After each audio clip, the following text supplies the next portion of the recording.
they closed the door, so I'm going to take that as my cue to get going here. Thanks for showing up. This is my first time here at BSidesCharm. I'm really excited to be here. My name's Andrew. I'm a professional coffee drinker over at the DoD. I'm really excited to be here to talk about something that a project I've sort of worked on for a little while. Something that's near and dear to me. Can we move this away? The election security problem, which has kind of been a personal and a professional interest for some time of mine. I've been fortunate to work on sort of that problem over on the federal side, and I was excited to come here to BSidesCharm to talk about that too, and talk about it in the context of the conference here when we're talking about election security. So the small part of that problem that I wanted to look at was how election security, which is a big overarching problem set, how that was impacted and affected by something that I think we're all, unfortunately, individually impacted by, which has been data breaches. So that's just kind of the small little aspect of it I wanted to look at. This slide's kind of rhetorical because I think we've all sort of the last 2 days heard about what's going on and why this is such a big problem and why political parties, especially state and local ones, elections and campaigns, why they're so vulnerable and why they're so interesting for adversaries to target. So, the part of it I wanted to look at, looking at data breaches and looking at state and local parties is because I wanted to look at something that was probably more easily identifiable with as at the individual level, because state and local parties are how we, participate in democracy. It's how we vote. It's how we meet our party, and it's how we meet our elected officials.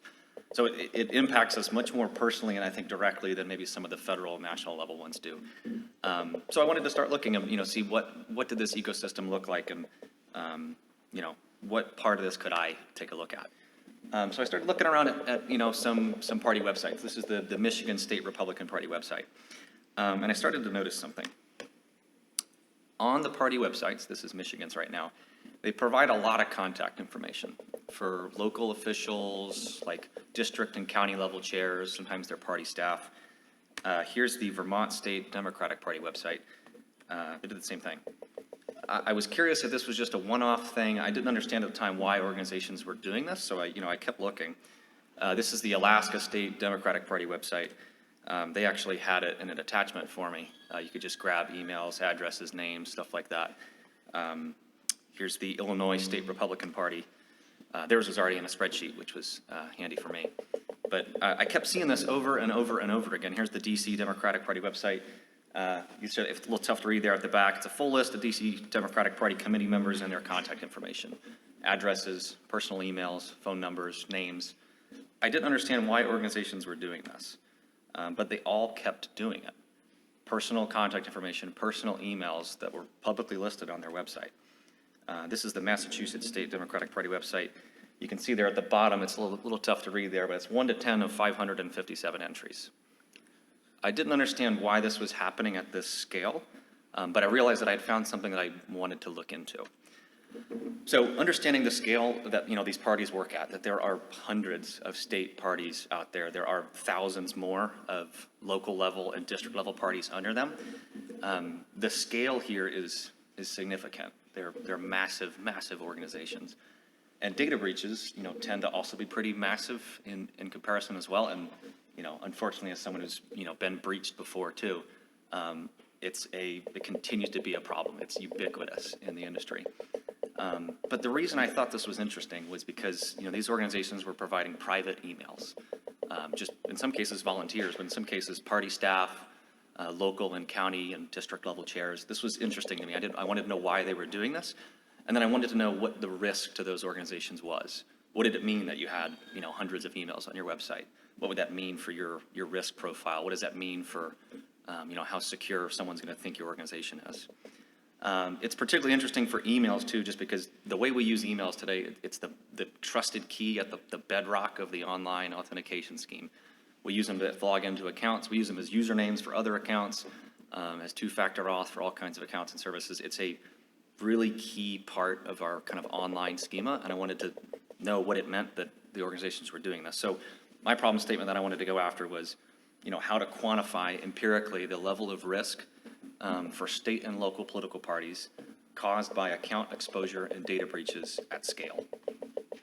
And I realized pretty quickly, you may have realized as well looking at the first couple of slides I showed you that this was a data problem first.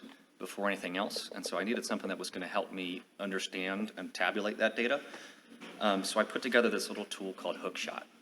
It lives on my public GitHub there at the bottom.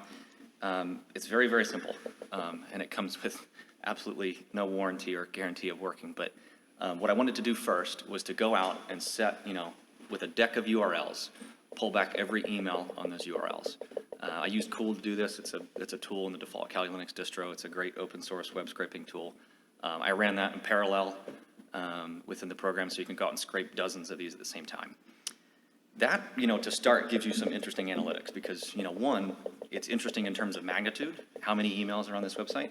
It's also interesting in terms of the type of emails you get back, whether it's private emails, Gmails, Yahoos, and Hotmails, or whether it's like a .gov or a .org, or in some cases like a .gop or .dem. So just the type of data you get back just from what you've scraped off the website can be really interesting. Then the other the second half of this tool was taking all those emails, by URL, and then throwing them against the Have I Been Pwned API, which is a super flexible, low cost, super easy API.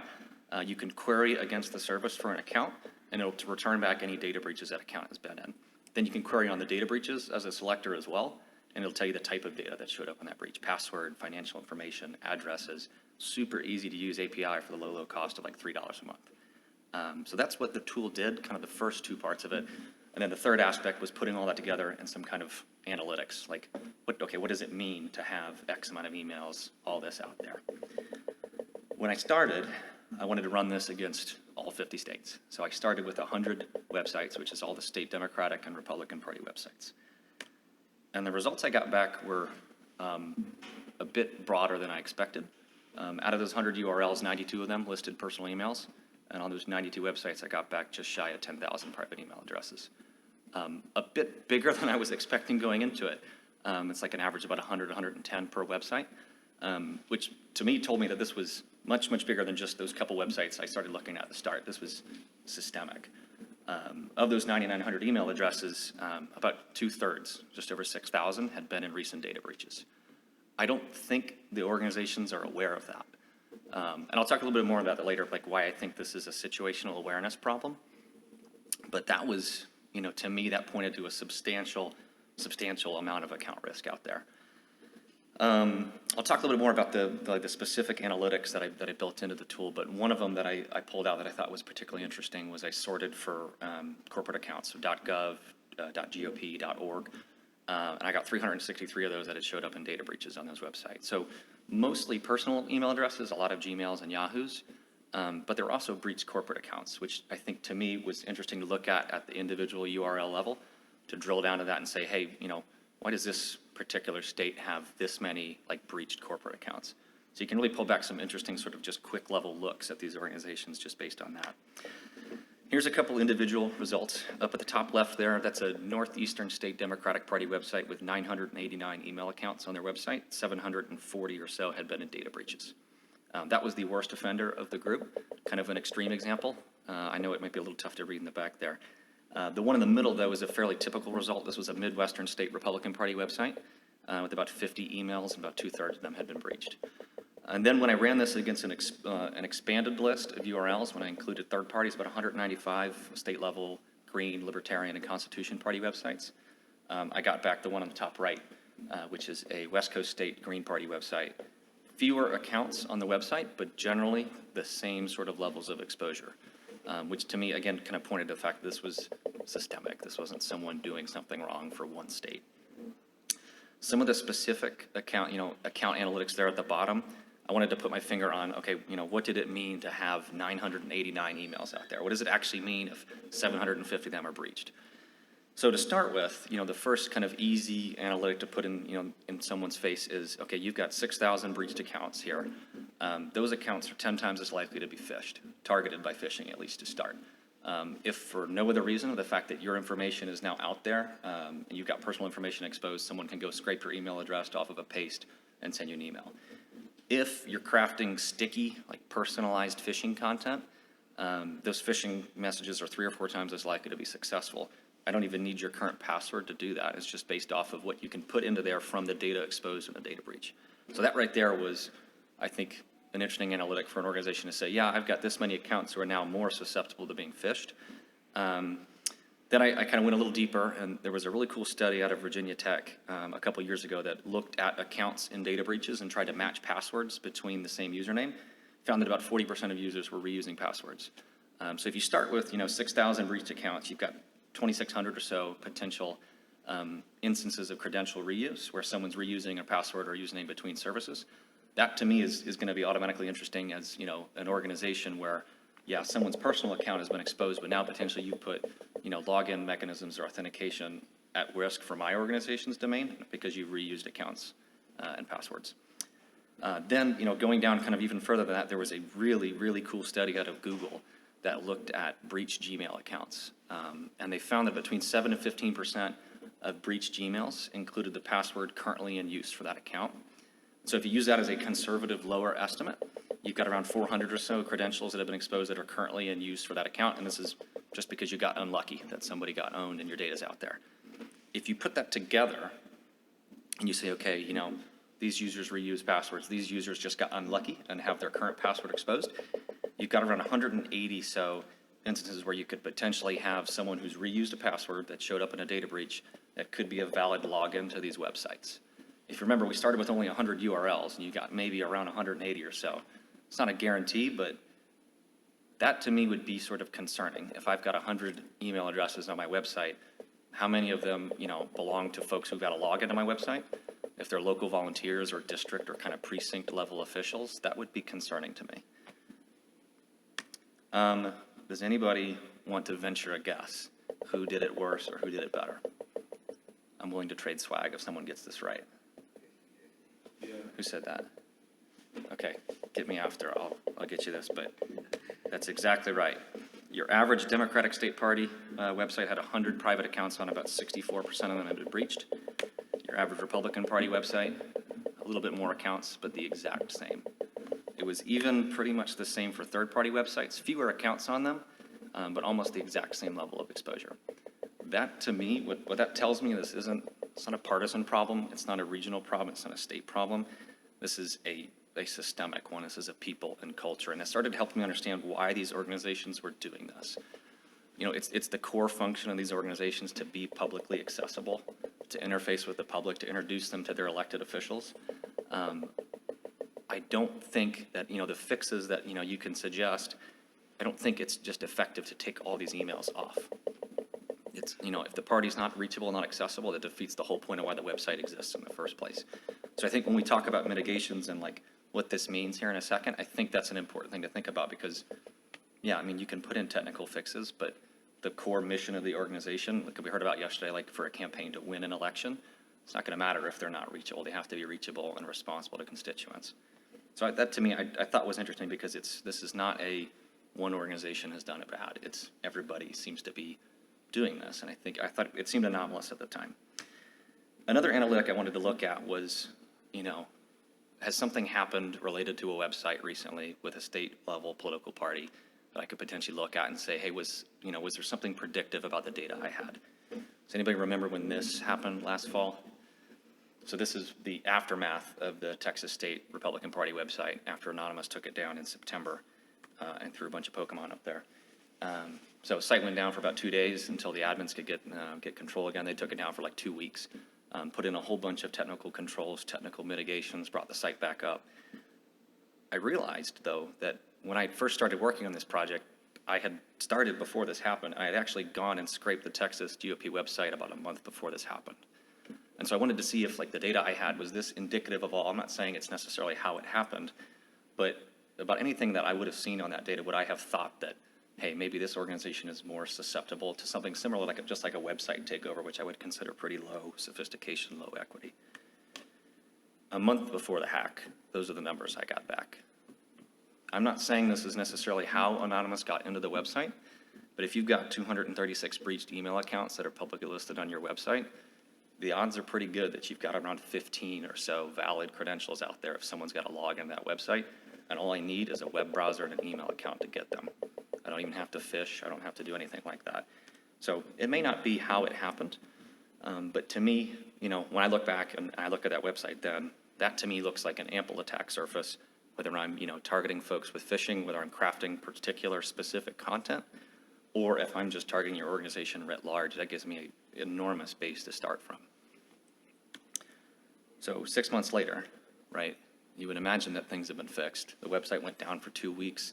You renegotiated things with your service provider. A lot changed. This was a tremendously public, impactful, damaging thing for the Texas State Republican Party, both in terms of like literal cost and then also reputational cost. And I know they spent a long time looking at this website and trying to fix things and prevent this from happening again. So I figured that things might be a little different now. This is the current Texas Republican Party website as of last week. I saved the page where they have some emails on them. When I ran this last week and I scraped the website, 342 private email accounts, 322 had been breached. So fewer emails, yes, but if I look at this just from the lens of my tool, and I look at the before and after, I see more exposure and more risk to the organization now than before they implemented controls and mitigations. And I think that gets back to like, hey, like what's the problem here? Why are they doing this? I think there was, enormous amount of resources put into technical controls, technical fixes, technical mitigations. I don't think anyone stopped to think about what was the organization's mission. How do we need to refactor that, or how can we integrate security with that to build a more defensible, secure organization? I don't think they looked at this. Because to me, like if I see this, I think the website is in a worse risk posture now than it was before. But I think no one, looked into the people and the culture and why we need to integrate with that. Do we, by any chance, happen to have the Maryland CISO in the room? That would have been so lovely. I couldn't come to, Maryland and BSidesCharm without having like a local homegrown example as well. So here's the Maryland Republican and Democratic state websites. When I ran this tool last week, I'm not trying to finger point at Maryland. I'm not trying to finger point at Texas. Remember, this is everybody. This is 92 out of 100 state parties have done this. But I think it just goes to show you that I don't think it's a situational awareness problem. I don't think they're aware of what this risk portends for the organization, what it means to provide this level of contact information on affiliates, officials, employees, and volunteers, and what that could mean for that organization in terms of risk for phishing, risk for just me logging into your website with a credential I pulled off a paste bin. It's not any one person's fault. It's not any one state's fault. Some had a lot more than other ones, but I think it's sort of a systemic thing. So where do I want to go from here? If you remember back to the Alaska State Republic, I think it was the Democratic Party website that I showed you earlier. That was one when I actually ran this tool last week, and I went back to go look at that attachment. They had scrubbed out all the email addresses. I don't know if it's because they saw my IAP cutting in their web server logs a whole bunch. It's possible. I'm not going to take full credit for that, but it at least tells me that maybe somebody else thought that this was maybe a bad idea. I haven't been contacted by anybody else or anything like that, but I think it just goes back to understanding the mission, understanding the culture, and then understanding having a number and figure to put in front of decision makers to say, hey, here, this is why this is a risk for you. As a reminder, like the tool can only pull back what it can see. It can't grab off those attachments in many cases. So this is probably a pretty significant underestimate. I didn't go to any local or county level party websites either. I think the numbers would just go up because I know state level and local level, the funding cycles are unpredictable and a bit anemic. So this is probably an underestimate. But really, I think it gets back to the issue at hand here. This is at its core, it's a situational awareness problem. It's a people problem. It's not just a technical problem. There's a lot of other things I'd like to look at with this tool. I'd love to go take a look at some campaigns. I'd love to go look at the local and county levels. I had someone suggest looking at school districts as well, which tend to be organized somewhat in the same hierarchical fashion between state and counties as political parties are. I think what it helps offer is a quick snapshot on a website. Hey, what data is out there that maybe you're not aware of, and what does that risk mean for your organization? I think there's plenty to improve on in terms of the tool. As I said, my code comes with no warranty or guarantee of success, but a lot to improve on there. And I think, for owners of those domains, there's a lot you could improve on using that as well. At this point, that sort of wraps it up. I'm happy to answer any questions if anyone's got any, or I'm happy to stick around after. Please don't leave without me giving you a patch or something here. Yes? I'm just curious if you're going to go ahead and contact these folks. Yeah, I'd love to. I was, one of the reasons going to come in here and come into stuff like this is to help try to get the awareness out there. I haven't, heard from anybody, and I think it's kind of like we heard in the keynote yesterday, like that squishy sort of perimeter, like I think a lot of those decision makers are going to say, hey, we have to be publicly reachable. There are websites and there are parties who do this like well. There are ones who have contact forms and it just goes to that specific person. Like the fixes are pretty low sophistication, low cost. I think it's just a situational awareness problem. So if you, in most cases, honestly, they've got ways of contacting folks to like volunteer with the party, but you know, your given state party website doesn't have, hey, contact me with your vulnerabilities and exposures. So yeah, I've tried to get the word out. I've tried to kind of meet and network with folks, but if you know anyone, I'd love to talk with them. Yeah. Right, I've got a question. Why are there so many personal account use instead of like Yeah. domain? I honestly, I really wish I could tell you. I thought one of the most interesting things that I found with all this was that if you do like a user@texasgop.org, those guys are showing up in data breaches too. It's not, I mean, even the websites who use their own domains, like typically for like state party staff, they'll be on sort of a corporate domain. Those ones are showing up in data breaches too. It's less about, I think, listing it, listing the type of email as it is just providing it on the website. I don't see any other organizations that do this. It's not, I mean, in government or in academia, like, you usually don't list everyone's contact information, whether or not it's your own domain. I don't know. It was anomalous, and I thought it was odd, and I wanted to understand why.